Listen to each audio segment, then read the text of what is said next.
everyone, and welcome to EduMatch Tweet and Talk number 45. This week we are talking gamification, so it's going to be a fantastic discussion. Happy Mother's Day to all the mothers out there. So follow along with us on Google Plus as bit.ly/tweettalk45, as well as on Twitter with the hashtag EduMatch. If you have any questions while you're watching, then please chime in our Q&A feature.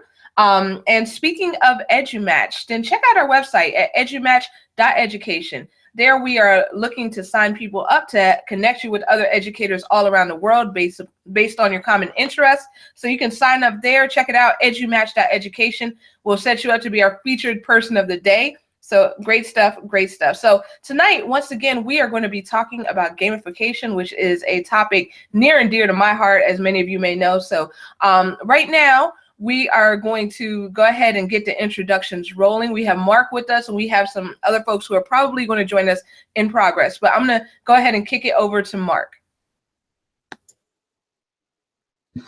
Okay, so a little bit of my background. I'm a technology instructor at Bowling Green State University in Bowling Green, Ohio. My goal with gamification is working with my middle childhood education students and putting them in the role of instructional designers, and they're creating educational content within Minecraft, specifically Minecraft EDU, that we could possibly roll out into a classroom and then either teach or reinforce that curricular topic in the classroom. So that's a bit about me and what I'm doing.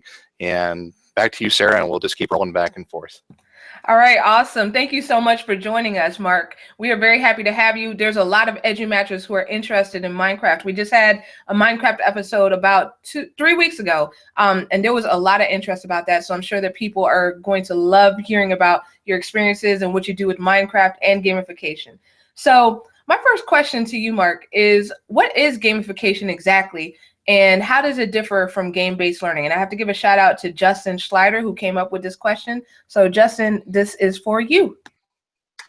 Well, for me, gamification is taking game aspects and moving it into the curriculum that you're teaching. So if you're going to do rhyming or working with words, then maybe we play hopscotch or something along that line to help with learning the content. With game-based learning, that's more taking the commercial off-the-shelf games or games you've created, or you're modifying and using, like I am with Minecraft, and working with the curriculum content through the game.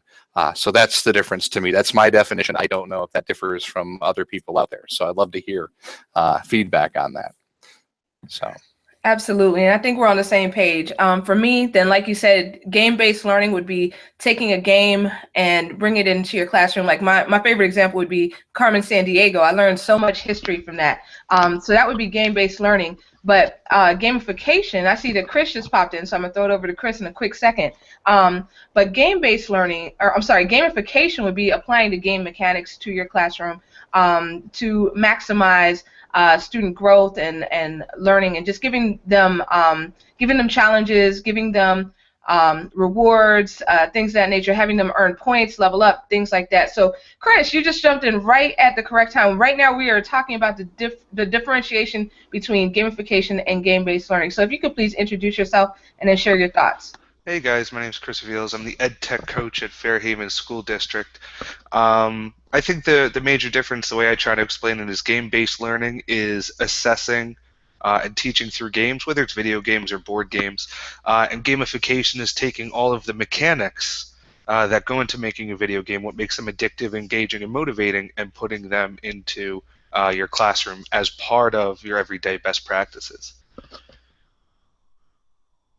Absolutely, absolutely. And we have another panelist who's about to join us in just a second, so I'm about to chat him the link, so just be on the lookout for that. But thank you very much, Chris, for your thoughts on that. So the next question that I'm going to ask you all is, what does gamification look like in your instructional setting? So I'm going to say that one more time because I think my computer might have glitched just a little bit then, but what does gamification look like in your instructional setting?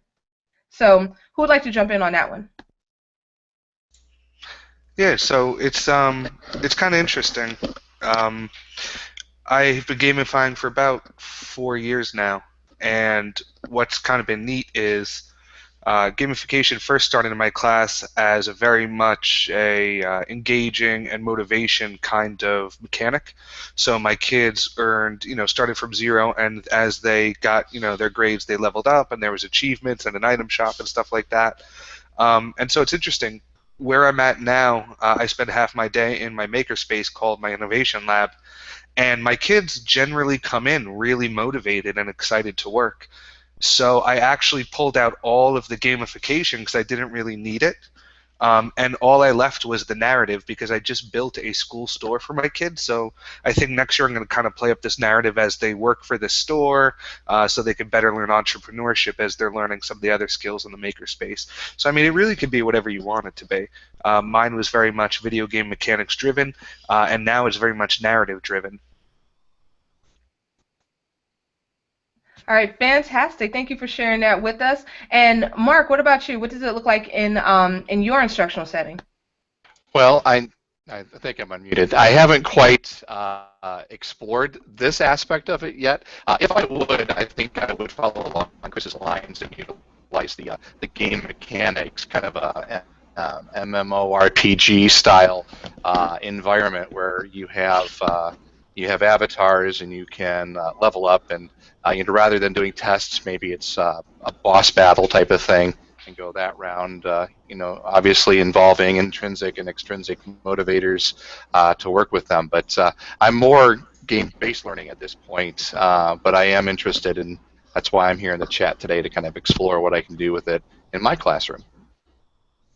Absolutely, and that is fantastic. Looking forward to definitely learning together. And I have to give Chris a huge shout out because when we met back in 2014, then he kind of changed my whole view on gamification. Like I'd been doing one model of it in my classroom for about a year or so, but when Chris introduced me to exactly how it looked in his classroom, and that helped to change it for me the following year. So we have Mario who just joined us. Welcome, Mario. If you could please just introduce yourself, and the question that we're on right now is, what does gamification look like in your instructional setting? So if you could just please introduce yourself and chime in with your thoughts. Just a second. All right. Does my little Mario show up or not? Yeah, it's not showing up. That's okay, not a problem. Sorry, but no. yeah. Anyway, yeah, I'm a private English teacher in Barcelona, and so I mean, I think at the beginning I was just sort of experimenting with games, and then I realized, well, games, they're fun, but where is the learning? So then I just started experimenting a lot with sort of. Mostly I do PowerPoints, but I do, like you said, Carmen Sandiego, sort of that kind of style where they have sort of, and like a recent one I did was I gave them like a mission of like, okay, you have to survive New York, go through levels of, okay, airport, you have to do this. And it's sort of a role-playing game, or not role-playing, but yeah, role-playing. So I do a bit of role-playing and some other things like that. All right, Ben. Hope that answers the question. Absolutely. Thank you so much for your thoughts on that. So it's great that you came in right now because as I was explaining at the beginning, then these questions are kind of crowdsourced from EduMatch. And this question actually comes from you because as I recall, you were writing a fantastic blog post about gamification.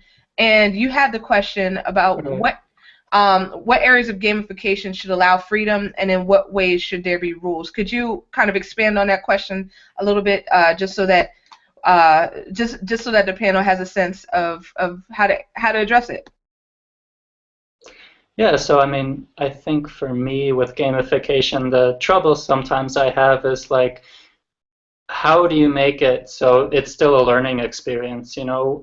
It's great to have fun in learning. That's important. and you make sure that they're still learning? You know, how do you make sure they don't drift off into the game land? You know, and so I wonder, you know, what sort of guidelines can you set, or what can you introduce in gamification to keep the learning alive? All right, so would either of you like to tackle this? I see, Chris, you've unmuted yourself, so go for what you know. Yeah. So I'm going to do a couple of things. One is going to push back on the idea of play. The research that's coming out from the Institute of Play and the Cooney Center, the work with Jane McGonigal and a lot of these psychologists are really finding that play, even when they do get lost in the game world, has a lot of beneficial qualities.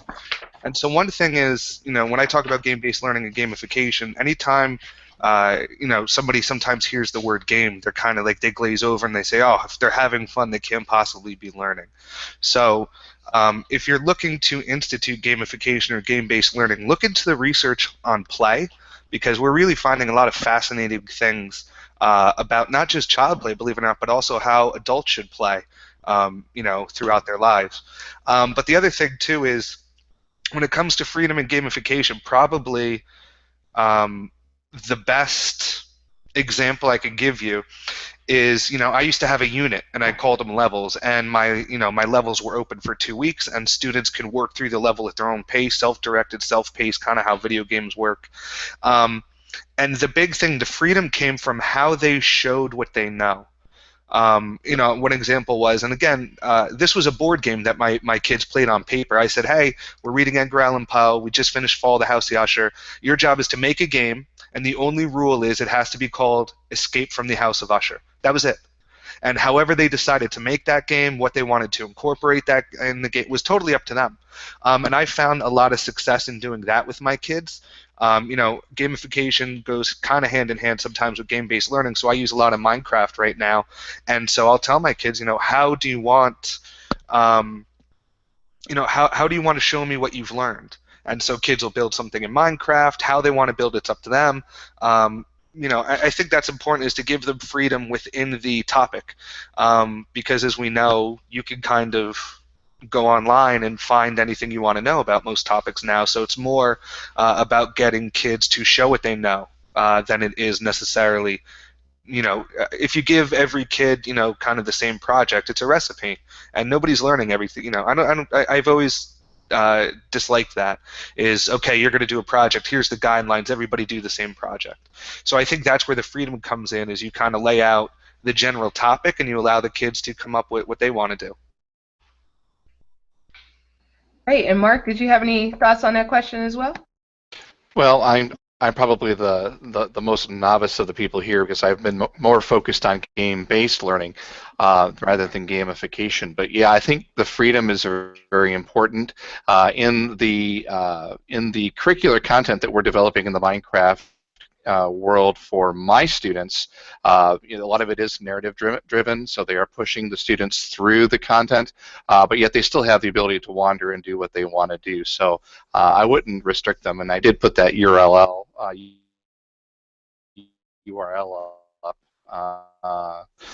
for the movies if you want. All right, great. Thank you so much, Mark. So we're going to go ahead and drop that link on Twitter for anyone who would like to check that out. And let's see. So as we do so, there's a question that came through on Twitter, inspired by Leslie. So gamification is great. We now know what it is. So what would be some practical ways to get started with gamification? She's trying to figure out how to share gamification with the teachers in her district and wants something new for them and their students. So if you were Leslie, where would you advise teachers to begin? I'll jump in. I think the first thing is gamification isn't something for everybody, and I would be hesitant to turn around and say, I want something new for my teachers, everybody's going to do this. You know, it's not something, I call it mandatory fun. Kevin Jarrett and Dave Zirkle love my tagline. You don't want to force mandatory fun. So you don't want to force all your teachers to do gamification and stuff like that, because nothing's worse the mandatory fun. But in the 4 and 5 years I've been doing gamification, what has been most successful and is really the easiest place to start is when you play a video game, you start at level 0, and everything you do increases your experience points. If I was to do one thing, or what I think is maybe some of the most valuable pieces of gamification, is try to switch to total points grading and start your kids at a 0. Because the problem I have is that we put kids in a classroom and they already have 100, and all they have to do is keep it, and that's not possible. And so kids, are put in a situation where failure is the only option. So for me, and looking at the research and the Google form data that I collected from my kids, their favorite part and what seemed to be most meaningful is this change in mindset where they start at 0, and everything that they do levels them up. So I can have a kid who does no homework until December, but when he hands in his first homework, that takes him up on the total points. And total points can be done, where I used to teach, I think it was like 30% of your grade is tests, 25% is quizzes, and then whatever's left over is homework and participation. You can even do total points grading within that system. So I think it's really, if I was to start one place, if I needed a place to get gamification started, moving to total points grading and starting your kids at 0 and getting them used to the idea that everything that they do makes them successful. I think that's important, and what I find is success breeds success, and they keep working their way up. So I would go with total points grading, start your kids at 0, and let them level up. All right, fantastic. Those are some great actionable steps. So Mario, Mark, either of you have any thoughts on that question? Yeah, I did just a small comment.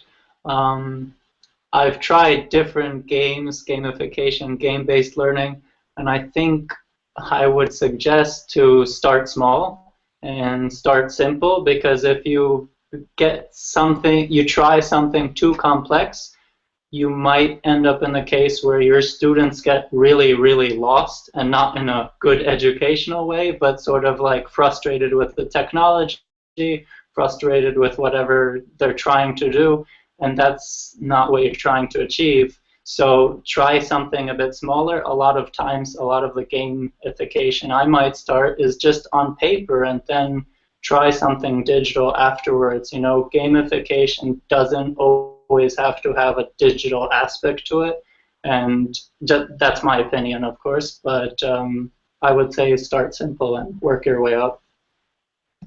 All right, fantastic. And Mark, how about you? I think we have a hard enough time doing professional development, and throwing this gamification into the works would be quite challenging. So I really don't know where I would even start with getting teachers on board with this at this point. I think probably game-based learning would be a little bit easier, because you've got the game ready to go and ready to be used, whereas sitting them down and running them through rule setup, and I don't know, that's a tough one. Absolutely, absolutely. The way that I started out kind of incrementally in different stages. First, starting with tools that I knew. So I was first using Class Dojo, which I kind of discovered looking for a way to give my students points. And now you can customize the categories and make them into whatever you want. So if you mastered such and such a task, then you would get 5 points, because you can also weight it. So you can change the point value, and you can change the default tasks. So that's probably where I would start. And then after that, once I met Chris and he shared with me his model, then I started using that particularly with my English language arts class. So there's so many different ways to gamify. There's so many things that can be done, but really it's a great way to engage and to empower and to challenge your students. So I just wanted to open up to the panel if anyone has any closing thoughts. So I think the one thing to keep in mind in gamification is a lot of people, I should say, some people attach themselves to certain things in education as a silver bullet. And gamification is definitely not a silver bullet. It's not going to make your kids smarter. The most you can hope for, the real reason you might want to gamify, is you want to engage and motivate students more than they are now. And you still have to have a great lesson. You still have to have, your lesson plans on point. You might get 5 more minutes of extra attention out of a kid. You got to make sure that with those 5 more minutes that they're paying attention, that you're ready to grab them and really hook them into what you're teaching. I really do believe that an engaging and motivating classroom looks a lot like a video game. If you look at the mechanics and the research and the science and psychology that goes into a video game, you don't even have to use gamification. A student-centered classroom where kids get voice and choice in what they do, where they're allowed to fail successfully and continue to work on a project, is kind of how a video game works. When you die, the game doesn't kick you out and turn it off and you're never allowed to play again. Games are inherently fair. They don't care if you're black and white or gay and straight or Muslim, Christian, Jew. The rules are the same for everybody. So I think if you think about what makes a video game engaging to people and you apply those principles to your classroom, you can really be very successful without knowing anything about video games. You don't have to be a gamer to gamify.